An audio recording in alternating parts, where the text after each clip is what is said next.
नमस्कार। Sanskrit online classes में आप सभी का स्वागत है। पिछली क्लास में हमने कारक प्रकरण के अंतर्गत द्वितीय विभक्ति को लेकर के हम चर्चा कर रहे थे। उनके जो सूत्र हैं उनके बारे में हम पढ़ रहे थे। आज हम उसी क्रम को आगे बढ़ाते हुए जो हमारे सूत्र हैं द्वितीय विभक्ति को लेकर के उनको लेकर के हम चर्चा करेंगे। तो आइए शुरू करते हैं। पिछली क्लास में हमने देखा था एकथितम च, इस सूत्र को हम पढ़ रहे थे। एकथितम, एकथित अर्थात जो न कहा गया हो, अर्थात हम कह सकते हैं जो गौण होता है, क्योंकि एकथितम च सूत्र जहाँ काम करेगा उस वाक्य में हमें एक मुख्य कर्म दिखाई देगा और एक गौण कर्म दिखाई देगा। तो जहाँ गौण कर्म होगा उसमें जो कर्म संज्ञा होगी वो किसके द्वारा होगी? वो एकथितम च सूत्र के द्वारा होगी। और जहाँ मुख्य कर्म दिखाई देगा उसमें जो कर्म संज्ञा होगी वो किस सूत्र से होगी? कर्तुरीप्सित तमम कर्म सूत्र की सहायता से होगी। इस चीज़ को लेकर के हमने देखा था, इसके ऊपर चर्चा की थी हमने। फिर बात की थी कि जो एकथितम च सूत्र जो होता है वह 16 धातुओं के योग में ही काम करता है, उनके अतिरिक्त नहीं करता। कि ऐसी स्थिति जहाँ भी एकथितम च सूत्र काम करेगा वहाँ हमें उन 16 धातुओं में से एक धातु निश्चित रूप से दिखाई देगी, तभी वहाँ एक मुख्य कर्म और एक गौण कर्म हमें मिलेगा। तो 16 धातुएं थी दूह, याच, पच, दंड, रुद्र, प्रच्छ, ची, ब्रू, सास, जी, मथ, मुस, नी, हरि, कृष, वह। तो ये 16 धातुएं हैं। इन 16 धातुओं के योग में ही एकथितम च सूत्र जो होता है वह काम करता है। तो हमने प्रत्येक के उदाहरण को देख रहे थे कि जिनमें से हमने दोहे का उदाहरण देखा था, गाम दोग्धी पय है। और हमने यहाँ देखा भी था कि कैसे पहचान करें कि गौण कर्म कहाँ है, किसमें है और मुख्य कर्म किसमें होगा। तो उसके लिए हमने देखा था कि जिस अर्थ करते समय, हिंदी अर्थ करते समय जिसके साथ से लग जाए वह गौण कर्म होगा और जिसके साथ को लग जाए वह मुख्य कर्म होगा। ऐसी स्थिति के बारे में जाना था। दोनों में से किसी भी एक के बारे में पता लग जाए तो बचा हुआ दूसरा अपने आप ही हो जाएगा। तो हमने दूह धातु को लेकर के उदाहरण देखा था, गाम दोग्धी पय है कि गाय से दूध को दूहता है। तो गाय से किसके साथ लगा? गाय के साथ, अर्थात गाम जो शब्द है उसमें गौण कर्म है। और पय है अर्थात दूध को दूध के साथ अर्थात पय के साथ लगा तो वहाँ कौन सा हो जाएगा? मुख्य कर्म हो जाएगा। इसी प्रकार से याच धातु के लिए क्या था? बलिम याचते वसुधाम, बलि से पृथ्वी को मांगता है। तो बलि से, तो बलिम क्या हो जाएगा? गौण कर्म हो जाएगा। वसुधाम को अर्थात पृथ्वी को, तो ये क्या हो जाएगा? मुख्य कर्म हो जाएगा। उसके बाद हमने पच के लिए क्या था कि तंडुलान ओदनम पचती, कि चावलों से भात को पकाता है। तो तंडुल के साथ से लगा तो गौण कर्म हो जाएगा, ओदनम अर्थात भात को, ये मुख्य कर्म हो जाएगा। उसके बाद हमने दंड के लिए देखा था कि गर्गान शतम दंडयति, कि गर्गों से 100 रुपये का जुर्माना लेता है। तो गर्गान, गर्गों से, तो गर्ग क्या हो गया? यहाँ पर गौण कर्म हो गया। और शतम 100 रुपये का या 100 रुपये को, तो ये क्या हो जाता है? मुख्य कर्म हो जाता है। तत्पश्चात हमने देखा था रुद्र धातु को लेकर के व्रजम अवरुणधि गाम, कि गाय को व्रज में रोकता है। तो गाय को लगा तो इसका मतलब गाय क्या हो गया? मुख्य कर्म हो गया यहाँ पे। और व्रजम व्रज में अर्थात बाड़े में या गौशाला में, तो यहाँ ये क्या हो गया? गौण कर्म हो गया। इसके पश्चात हमने देखा था पृच्छ धातु के लिए, पृच्छ के लिए तो माणवकम पंथानम पृच्छति, पृच्छति कि बालक से मार्ग को पूछता है। बालक से, तो से लगा किसके साथ? बालक के साथ अर्थात माणवकम के साथ। तो माणवकम क्या हो जाएगा? गौण कर्म। और पंथानम मार्ग को, तो ये क्या हो जाएगा? मुख्य कर्म हो जाएगा। यहाँ तक हमने कल देखा था। आगे के उदाहरण हम देखते हैं। फिर ची धातु के लिए, ची का अर्थ क्या होता है? चुनना, चुनना। तो वृक्षम अवचिनोति फलानी, तो देखिए उदाहरण क्या हो जाएगा? वृक्षम अवचिनोति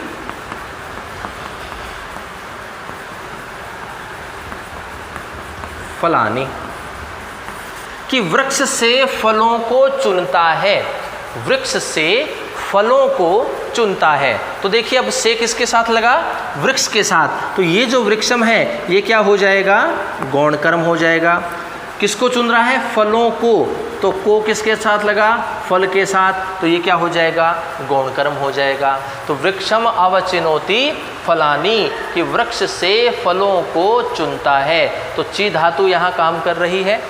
से किसके साथ लगा, वृक्ष के साथ, तो गौण कर्म हो गया। यहाँ एकथितम च सूत्र काम कर रहा है। फलानी, फलों को, तो ये मुख्य कर्म हो गया, इसलिए कर्तुरिप्सित तमम कर्म सूत्र काम यहाँ हमारा कर रहा है। तो ची धातु के लिए हुआ वृक्षम अवचिनोति फलानी। अगला देखते हैं धातु ची ब्रू। ब्रू धातु आती है,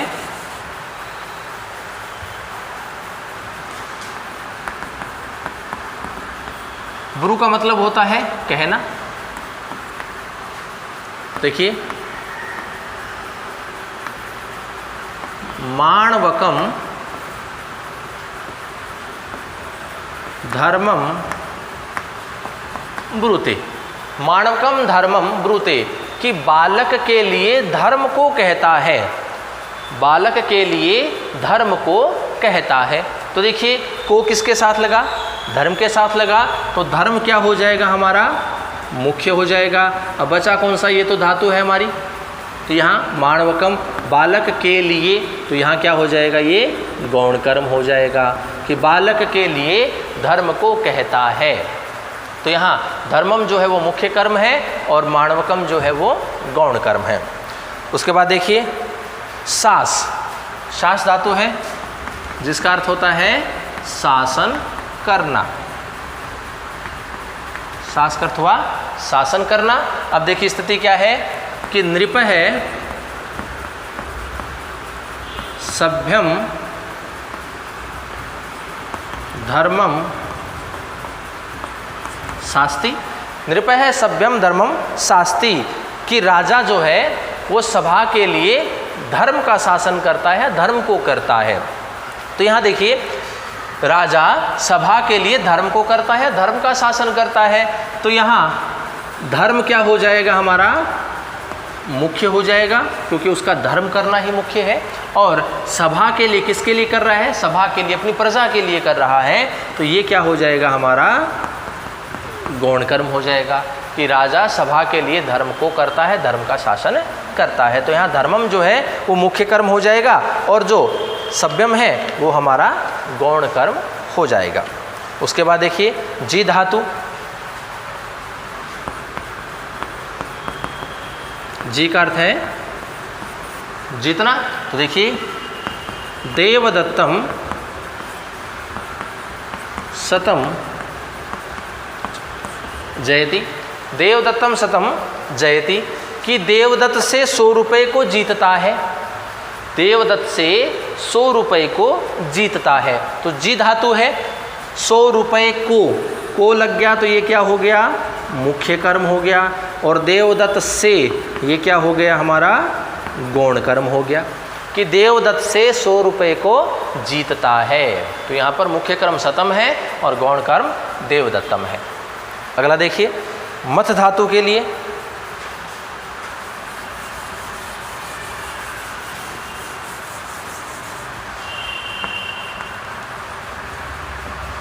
या हम कहें मथ धातु है जिसका अर्थ होता है मथना। ठीक है ना। इसका उदाहरण देखते हैं। सुधाम क्षीर निधिम मथनाति। सुधाम क्षीर निधि मथनाति, निधिम मथनाति कि सागर से अमृत को मथता है, सागर से अमृत को मथता है। तो देखिए सुधाम क्या किसको कहते हैं, अमृत को कहते हैं। तो अमृत को ये हो गया, क्षीर निधि क्या हो गया, सागर, सागर से, तो ये क्या हो गया गौण हो गया। और ये क्या हो गया हमारा मुख्य हो गया कि सागर से अमृत को मथता है। तो सागर से लगा है क्षीर निधिम के साथ, तो क्षीर निधिम में क्या हो जाएगा, ये गौण कर्म हो जाएगा। एकथितम च सूत्र यहाँ काम करेगा। सुधाम अर्थात अमृत, अमृत को अर्थात मुख्य कर्म, तो यहाँ कर्तुरिप्सित तमम कर्म सूत्र काम करता है। तो ये था मथ धातु के लिए। उसके बाद आता है मुष धातु। मुष का मतलब क्या होता है, चुराना। तो देखिए उदाहरण, देवदत्तम शतम मुषणाति। देवदत्त से 100 रुपये चुराता है, देवदत्त से 100 रुपये चुराता है या हरता है, लेता है। देवदत्त से 100 रुपये चुराता है। तो देखिए देवदत्त से किसके साथ लगा? देवदत्त के साथ। सो के साथ क्या लगा? को लगा। तो शतम क्या हो गया हमारा? शतम मुख्य कर्म हो गया और देवदत्तम क्या हो गया हमारा? गौण कर्म हो गया। आगे देखिए, अब है नी धातु है, ह्री धातु है, कृष धातु है और वह धातु है। तो देखिए इनको हम एक साथ ही कर लें क्योंकि सबका अर्थ क्या होता है? ले जाना होता है।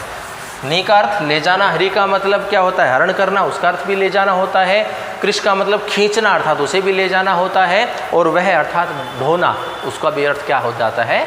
ले जाना होता है। तो देखिए ग्रामम अजाम, अगर नी धातु लेते हैं तो नयति, ह्री धातु लेते हैं तो हरति, कृष धातु लेते हैं तो कर्षति और वह धातु लेते हैं तो वहति। ये हमारा एक जैसा रह जाएगा, जैसे ग्रामम अजाम, ग्रामम अजाम, ग्रामम अजाम। कि गांव में बकरी को ले जाता है, गांव में बकरी को ले जाता है, गांव में बकरी को। अब अजा किसको कहते हैं? बकरी को कहते हैं। तो को किसके साथ लग रहा है? अजाम के साथ। गांव में बकरी को ले जाता है, गांव में बकरी का हरण करता है, गांव में बकरी को खींचता है, गांव में बकरी को ढोता है। तो देखिए यहाँ धातु बदल रही है, अर्थ इनका एक जैसा ही आता है कि ले जाने के अर्थ में होता है। यहाँ पर अजाम को किसके साथ लग रहा है? अजाम के साथ। तो ये अजाम जो है हमारा, ये क्या हो जाएगा? मुख्य कर्म हो जाएगा। और ये जो ग्रामम है, ये ग्रामम क्या हो जाएगा? ये हमारा गौण कर्म हो जाएगा। तो ग्रामम में एकतितम चय सूत्र काम करता है और अजाम में हमारा कर्तो रिप्सितमम कर्म सूत्र काम करता है। तो इस प्रकार से ये हमारी 16 धातुएं थी। दु है याच पच दंड रुद्र प्रच्छ ची ब्रू सास जी मथ मुस नी ह्री कृष वह। तो इन 16 धातुओं के योग में एकथितम चय सूत्र काम करता है। एकथित का अर्थ होता है जो न कहा गया हो, अर्थात हम कह सकते हैं जो गौण होता है।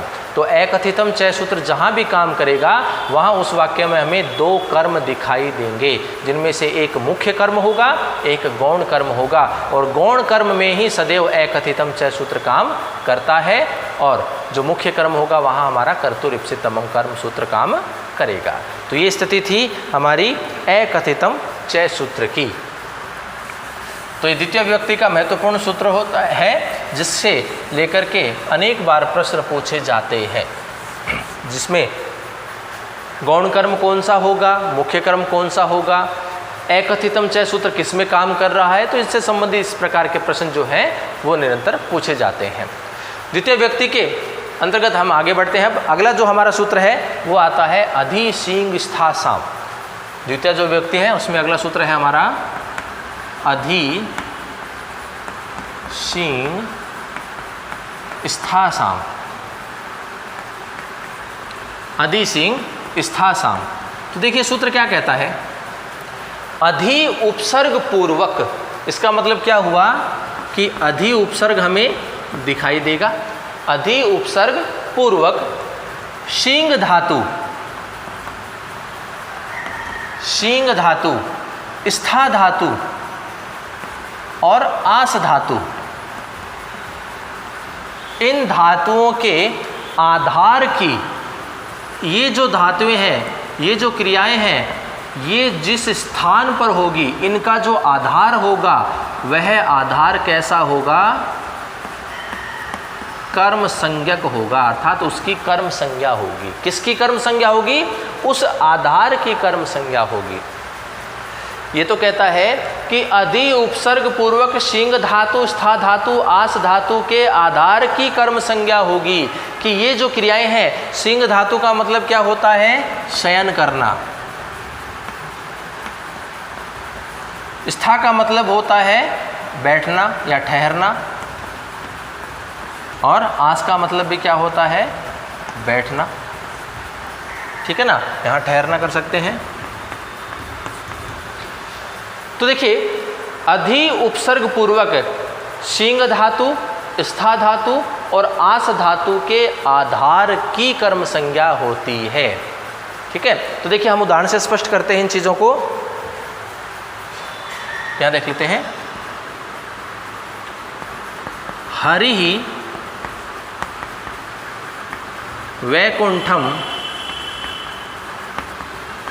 अधिशेते, हरि वैकुंठम अधिशेते, कि हरि जो है वो वैकुंठ में क्या करते हैं, शयन करते हैं। हरि वैकुंठ में शयन करते हैं। तो देखिए अधि उपसर्ग है, शींग धातु है जिसका अर्थ क्या होता है, शयन करना। तो यहाँ ये स्थिति हमें दिखाई दे रही है। तो ये सूत्र भी कहता है कि अधि उपसर्ग पूर्वक यदि शींग धातु हमें दिखाई दे तो कहता है कि उसके आधार की, अब यहाँ शयन कहाँ हो रहा है, इसका आधार क्या है, शयन का आधार क्या है, वैकुंठ है। तो इस वैकुंठ की, इस आधार की क्या हो जाएगी, कर्म संज्ञा हो जाएगी। तो ये जो वैकुंठ शब्द है इसकी क्या हो गई हमारी यहाँ कर्म संज्ञा। किस सूत्र से हो रही है अब कर्म संज्ञा, अधि शींग स्था साम से। अभी हमने कर्तुरीप्सित तमम कर्म भी पढ़ा था, उससे भी कर्म संज्ञा होती है।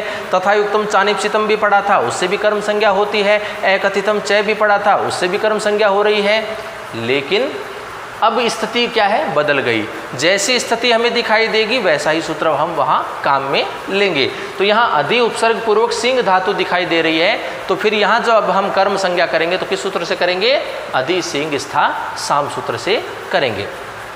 प्रश्न पूछ लिया जाता है कि यहाँ वैकुंठम जो रेखांकित पद है इसमें कौन सा सूत्र काम करता है। तो आपको अनेक 4 सूत्र दिए होते हैं, तो उनमें से कौन सा होगा, अधि सिंह स्था साम। क्यों, क्योंकि हमें यहाँ अधि उपसर्ग पूर्वक सिंह धातु दिखाई दे रही है। तो यहाँ अधि उपसर्ग सिंह धातु होने से इसका जो आधार है, अर्थात जो शयन का आधार है वो क्या है, वैकुंठ है। तो इस सूत्र की सहायता से इस वैकुंठ शब्द की क्या होगी, कर्म संज्ञा होगी। ये सूत्र क्या करता है, कर्म संज्ञा करता है। जैसे इसकी कर्म संज्ञा हो जाएगी कर्मणि द्वितीया, इस सूत्र की सहायता से क्या हो जाएगा, इसमें द्वितीय विभक्ति होगी। तभी ये क्या लिखा जाता है, वैकुंठम, इस प्रकार से लिखा जाता है। वैकुंठ शब्द होगा उसकी कर्म संज्ञा होगी। जैसे ही कर्मणि द्वितीय सूत्र काम करेगा तो ये क्या हो जाएगा, वैकुंठम हो जाएगा। यहाँ द्वितीय विभक्ति का प्रयोग हो जाता है। इसी के समान देखिए आगे, हरि वैकुंठम अधि तिष्ठति। स्था धातु जो होती है वो तिष्ठ के रूप में चलता है, इसका रूप स्था धातु का तिष्ठ के रूप में रूप चलता है। तो देखिए हरि वैकुंठम अधि तिष्ठति, कि हरि वैकुंठ में ठहरते हैं, बैठते हैं, है ना। तो यहाँ अधि उपसर्ग पूर्वक स्था धातु हमें दिखाई दे रही है। तो यहाँ ठहरने का आधार क्या है, कहाँ ठहरते हैं, वैकुंठ में ठहरते हैं। तो ये जो वैकुंठ शब्द है इसकी क्या हो जाएगी, अधि सिंह स्था साम सूत्र की सहायता से कर्म संज्ञा हो जाएगी। कर्मणि द्वितीया से क्या हो जाएगी, द्वितीय विभक्ति होती है। और इसी प्रकार से हरि वैकुंठम अध्यास्ते, हरि वैकुंठ में बैठते हैं। तो यहाँ अधि उपसर्ग पूर्वक आस धातु हमें दिखाई दे रही है। तो यहाँ बैठने का आधार क्या है, वैकुंठ है। इसलिए ये वैकुंठ जो शब्द है इसमें क्या हो जाएगी, कर्म संज्ञा होगी। किससे होगी, अधि सिंह स्था साम, इस सूत्र की सहायता से इसकी कर्म संज्ञा हो जाएगी। तो हरि वैकुंठ में शयन करते हैं, हरि वैकुंठ में ठहरते हैं, हरि वैकुंठ में बैठते हैं। तो यहाँ पर अधि उपसर्ग पूर्वक सिंह धातु है, इसलिए इसका आधार वैकुंठ हुआ, वैकुंठ में शयन कर रहे हैं, इसलिए इसकी कर्म संज्ञा हो जाएगी अधि सिंह स्था साम। यहाँ बैठने का आधार क्या हुआ, वैकुंठ हुआ, इसलिए वैकुंठ की अधि सिंह स्था साम सूत्र की सहायता से कर्म संज्ञा हो जाएगी। यहाँ आस धातु के योग में अधि उपसर्ग पूर्वक आस धातु है, तो इसका आधार, बैठने का आधार क्या हुआ, वैकुंठ हुआ, इसलिए अधि सिंह स्था साम इस सूत्र की सहायता से वैकुंठ शब्द की कर्म संज्ञा होती है। और ये सूत्र कर्म संज्ञा ही करेगा बस। और उसके बाद कर्मणि द्वितीया जब आता है उसके पश्चात इनमें द्वितीय व्यक्ति का प्रयोग होकर के वैकुंठम इस प्रकार से शब्द बनता है। तो ये सूत्र था हमारा अधि सिंह स्था साम, कि अधि उपसर्ग पूर्वक सिंह धातु अर्थात शयन करना, स्था धातु अर्थात ठहरना, आस धातु अर्थात बैठने की के आधार की क्या होती है, कर्म संज्ञा होती है। अगला देखिए सूत्र हमारा, अभिनि विशश्च, अभिनि विशश्च। अब ये सूत्र क्या कहता है, ये कहता है कि अभि एवं नि उपसर्ग पूर्वक, अब यहाँ पर दो उपसर्ग हैं, कहता है कि अभि और नि उपसर्ग पूर्वक, इसका मतलब ये अभि उपसर्ग भी होगा और नि उपसर्ग भी होगा, इसी क्रम में होगा, एक साथ होंगे, अलग अलग नहीं कि एक अभि के साथ होगा और एक नि के साथ है, ऐसा नहीं है। अभि और नि उपसर्ग पूर्वक क्रम से, इसी प्रकार से विष धातु के आधार की, अब धातु कौन सी है हमारी, विष धातु है, विष धातु है, तो इसके आधार की क्या हो जाएगी, कर्म संज्ञा हो जाती है। अभि और नि उपसर्ग पूर्वक विष धातु के आधार की कर्म संज्ञा होगी। जैसे उदाहरण देखते हैं, अभि नि विष्टे, अभिनिविष्टे सन्मार्गम, अभिनिविष्टे सन्मार्गम, किस सन्मार्ग में लगता है, किसी कार्य में प्रवृत्त होना।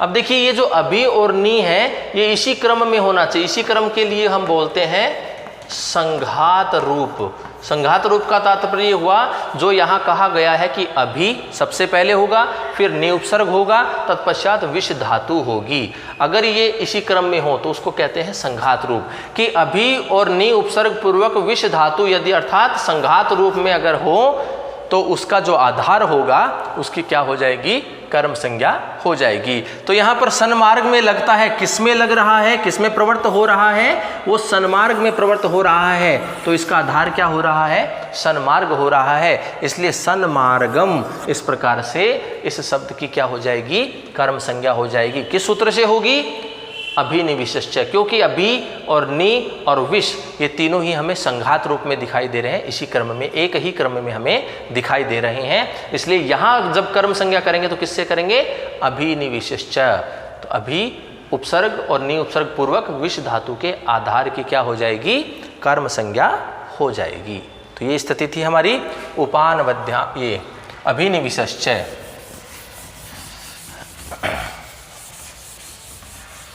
अगला सूत्र आता है द्वितीय व्यक्ति के अंतर्गत, उपान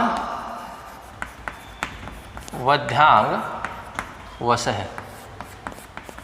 उपान वध्यांग वशः। अब देखिए सूत्र क्या कहता है, ये कहता है कि उप उपसर्ग, अनु उपसर्ग, अधि उपसर्ग और आंग उपसर्ग। अब देखिए क्या स्थिति है, ये है उप उपसर्ग है, यहाँ से अनुपसर्ग हो गया क्योंकि ऊ को वह किया हुआ है, यण किया हुआ है, वापस से हम करेंगे तो ये संप्रसारण करेंगे तो क्या हो जाएगा, अनु हो जाएगा। यहाँ वापस से यण संधि की हुई है, ई को यह किया हुआ है, वापस से इसका संप्रसारण करेंगे तो क्या हो जाएगा, ये अधि हो जाएगा। और ये है आंग, आंग का अर्थात है, हम आ उपसर्ग लेते हैं, न का लोप हो जाता है इस संज्ञा होकर के। तो ये देखिए कहता है कि उप उपसर्ग, अनु उपसर्ग, अधि उपसर्ग और आंग अर्थात आ उपसर्ग पूर्वक, अर्थात इनसे पहले क्या लगेंगे, ये उपसर्ग होंगे। कहता है कि वस धातु के, अब इनके साथ में क्या जुड़ जाएगा, सबके साथ में वस धातु जुड़ जाएगी, कि उप उपसर्ग, अनु उपसर्ग, अधि उपसर्ग और आंग अर्थात आ उपसर्ग पूर्वक वस धातु के आधार की कर्म संज्ञा होती है। तो यहाँ पर वस धातु का अर्थ क्या होता है, बसना, अर्थात निवास करना, निवास करना वस धातु का। तो कहते हैं यदि उप उपसर्ग पूर्वक वस धातु होगा तो उसके आधार की कर्म संज्ञा हो जाएगी, अनु उपसर्ग पूर्वक वस धातु होगी तो उसके आधार की कर्म संज्ञा हो जाएगी, अधि उपसर्ग पूर्वक वस धातु होगी तो उसकी भी आधार की कर्म संज्ञा हो जाएगी, और आंग अर्थात आ उपसर्ग पूर्वक भी वस धातु अगर होती है तो उसके आधार की भी कर्म संज्ञा हो जाती है। तो देखिए उदाहरण से स्पष्ट करते हैं इसको, इन चारों को। हरिः वैकुंठम उपवस्ति,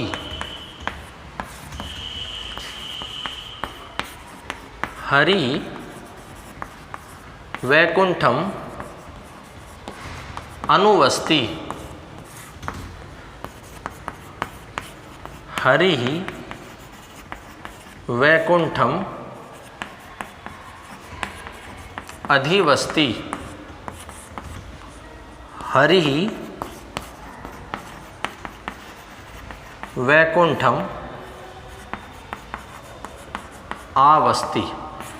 तो देखिए चार उदाहरणों के उपसर्ग पूर्वक वस धातु है यहाँ पे, अनुपसर्ग पूर्वक वस धातु है यहाँ पे, अधि उपसर्ग पूर्वक वस धातु है यहाँ पे और आ उपसर्ग पूर्वक वस धातु है यहाँ पे। तो ये सूत्र क्या कहता है कि उप, अनु, अधि और आंग उपसर्ग पूर्वक वस धातु के आधार की अर्थात बसना, निवास करना, तो इसका जो आधार होगा उसकी क्या हो जाएगी, कर्म संज्ञा हो जाएगी। तो देखिए हरि वैकुंठ में निवास करते हैं, सबका अर्थ क्या होगा, यही होगा कि हरि वैकुंठ में निवास करते हैं, हरि वैकुंठ में निवास करते हैं, हरि वैकुंठ में निवास करते हैं, हरि वैकुंठ में निवास करते हैं। उपसर्ग बदला है, केवल उपसर्ग से अर्थ नहीं बदलता है, ठीक है ना।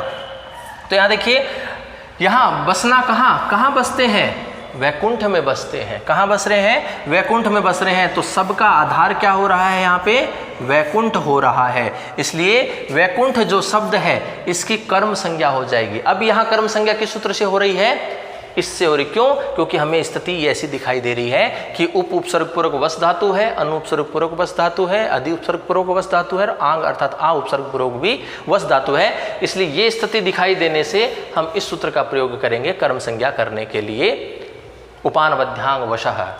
तो यहाँ सबका आधार क्या हो गया, वैकुंठ हो गया। तो वैकुंठ शब्द की क्या हो जाएगी, इस सूत्र की सहायता से कर्म संज्ञा हो जाएगी। कर्म संज्ञा होगी, जैसे ही कर्म संज्ञा होती है कर्मणि द्वितीय सूत्र काम करता है और उससे द्वितीय व्यक्ति होकर के क्या बन जाएगा, वैकुंठम बन जाएगा। इस प्रकार से सभी में क्या है, वैकुंठम, इस प्रकार ये शब्द बनता है। तो ये सूत्र है हमारा उपानवध्यांग वस है, उप, अनु, अधि और आंग उपसर्ग पूर्वक वस धातु के आधार की कर्म संज्ञा होती है। तो ये स्थिति है। अगला देखिए, आगे बात करते हैं, द्वितीय व्यक्ति के अंतर्गत ही है।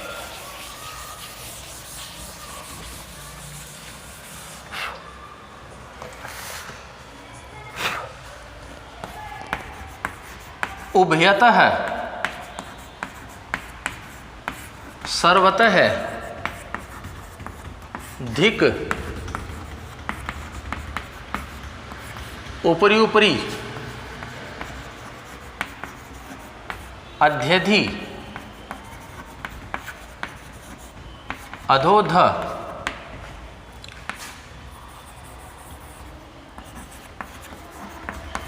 के योग में क्या होता है, द्वितीय विभक्ति होती है। के योग में द्वितीय विभक्ति होती है।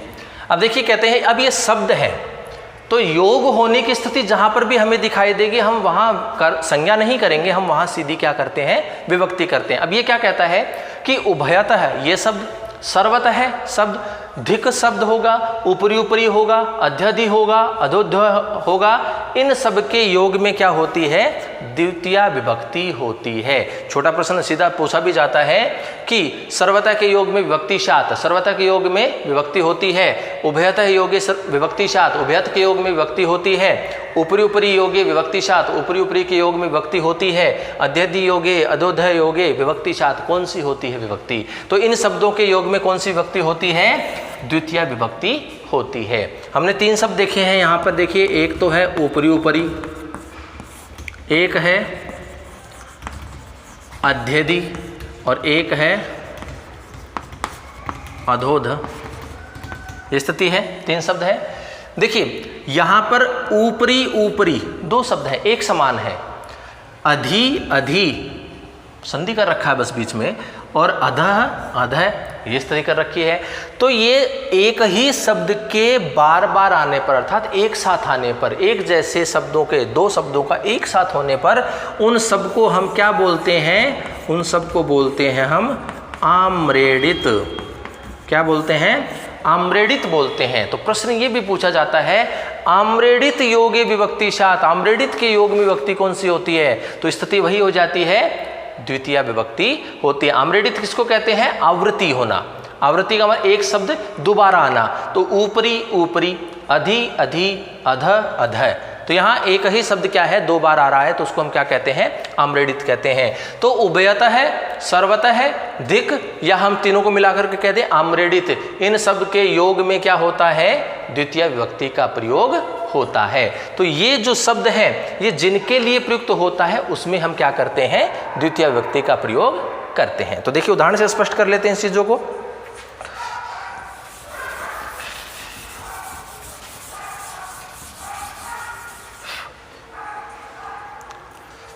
देखिए सबसे पहले उभयत का देखते हैं। उभयत है कृष्णम गोपः।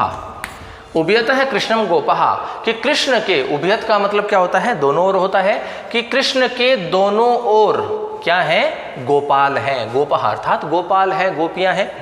यहाँ उभयत है, उभयत शब्द का योग हुआ है, उस वाक्य में हमें ये क्या है? ये शब्द दिखाई देता है कि उभयत योगे क्या होती है? द्वितीय व्यक्ति होती है। तो यहाँ उभयत के योग होने से अब यहाँ दोनों ओर, किसके दोनों ओर? किसके हैं? कृष्ण के हैं। तो ये जो उभयत है, इसके योग के कारण इस कृष्ण शब्द में क्या होती है? द्वितीया होती है। इसलिए हमने यहाँ क्या लिखा है? कृष्णम लिखा है, कि उभयत के योग में द्वितीय विभक्ति होती है। तो उभयत जो है वो किसके लिए प्रयुक्त हुआ है, उसमें हम क्या करते हैं? द्वितीय विभक्ति का प्रयोग करते हैं। तो उभयत है कृष्णम गोपाः, अर्थात कृष्ण के दोनों ओर गोपाल हैं। तो यहाँ दोनों ओर किसके? कृष्ण के। इसलिए कृष्ण शब्द जो है उसमें हम क्या करते हैं? द्वितीय विभक्ति का प्रयोग करके कृष्णम, इस प्रकार से शब्द हम लिखते हैं। फिर देखिए सर्वतः के लिए है, तो ये स्थिति ये भी बन जाएगी कि सर्वतः है कृष्णम गोपः, कि कृष्ण के चारों ओर, सर्वतः का अर्थ क्या होता है? चारों ओर, कि कृष्ण के चारों ओर कौन है? गोपाल है। कृष्ण के चारों ओर गोपाल है, कृष्ण के चारों ओर गोपाल है। तो देखिए चारों ओर किसके? कृष्ण के। इसलिए कृष्ण शब्द को हमने क्या लिखा है? कृष्णम लिखा है, क्योंकि यहाँ सर्वतः किसके लिए प्रयुक्त हुआ है? कृष्ण के लिए हुआ है। किसके चारों ओर है? कृष्ण के चारों ओर है, इसलिए कृष्णम, इस प्रकार से शब्द हमारा बनता है। फिर देखिए धिक को लेकर के करें, धिक कृष्णा भक्तम, धिक कृष्णा भक्तम। अब देखिए यहां पर संधि की हुई है, दीर्घ संधि की हुई है। ये कृष्ण के भक्त को धिक्कार नहीं है, ऐसा नहीं है। कृष्ण अभक्तम, तो कृष्ण के अभक्त को क्या है? धिक्कार है। कृष्ण के अभक्तम, तो यहां पर देखिए यहां जो धिक्कार है वो किसके लिए है? कृष्ण के लिए है, कि जो अभक्त है उसके लिए है? किसके लिए है? अभक्त के लिए है। इसलिए इस धिक शब्द के योग के कारण अभक्तम जो शब्द है हमारा, उसमें हम क्या करते हैं? द्वितीय विभक्ति करते हैं, कि कृष्ण के अभक्तों को धिक्कार है। तो यहाँ जो धिक शब्द का प्रयोग हुआ है वो किसके लिए हुआ है? अभक्त के लिए हुआ है। तो अभक्तों के लिए इसमें हम द्वितीय विभक्ति का प्रयोग करते हैं। आगे देखिए,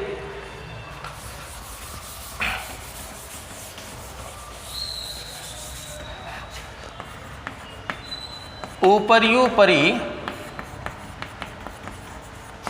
लोकम हरिः अध्यधि लोकम हरि अधोध लोकम हरि। अब देखिए ऊपरी ऊपरी अर्थात ऊपरी ऊपर के लोक में, अधोध है अर्थात नीचे नीचे के, अध्यधि अर्थात मध्य के लोक में। तो यहाँ ऊपरी ऊपरी इन शब्दों के योग में, यही कहा है कि इन शब्दों के योग में, और इनको हम मिलाकर के क्या कहते हैं?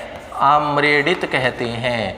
तो इन शब्दों के योग में हम द्वितीय विभक्ति का प्रयोग करते हैं। तो ऊपरी ऊपर किसके ऊपरी ऊपर? अर्थात लोक में। ये ऊपरी ऊपर किसके लिए प्रयुक्त हुआ है? लोक के लिए। यहाँ अध्यधि किसके लिए प्रयुक्त हुआ है? लोक के लिए। यहाँ अधोध किसके लिए प्रयुक्त हुआ है? लोक के। तो यहाँ हम इस शब्द में क्या कर देंगे? द्वितीय विभक्ति का प्रयोग कर देंगे, कि ऊपरी ऊपरी लोक में हरि है, मध्य लोक में हरि है, नीचे नीचे के लोक में हरि है, सर्वतः तो सभी जगह क्या है, हरि है, उभयतः दोनों ओर क्या है, हरि है।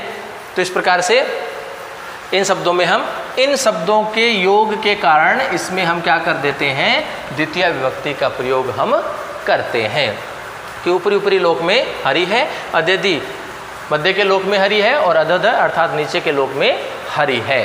तो ये था हमारा उभयतः है, सर्वतः है, धिक, ऊपरी ऊपरी, अध्यधि, अधोध है, इन सभी शब्दों के योग में द्वितीय विभक्ति का प्रयोग होता है। तो ये था हमारा द्वितीय विभक्ति का सूत्र। तो इस प्रकार से आज के क्लास में हमने द्वितीय विभक्ति के कुछ महत्वपूर्ण सूत्रों को लेकर के हमने चर्चा की। आगे की क्लास में आगे के जो हमारे सूत्र हैं उनको लेकर के हम चर्चा करेंगे। तो आज की क्लास में इतना ही, धन्यवाद।